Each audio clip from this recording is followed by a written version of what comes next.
Laging may biyaya lalo na sa dagat. Kaya naman ang mangingisdang ito magluluto sana ng fresh na huling isda. Pero tila may twist sa kanyang piniritong isda.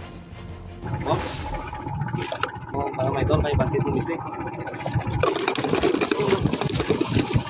Sikap pa. Daw kita yang maluto, hindi ang grouper. Yan.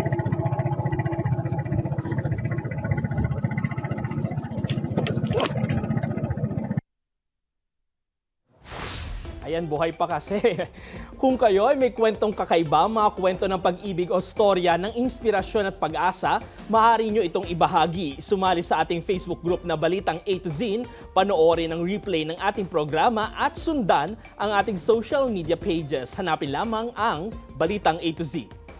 Ang ating pabaong quote of the night ngayong Martes ay mula sa spiritual leader na si Dalai Lama.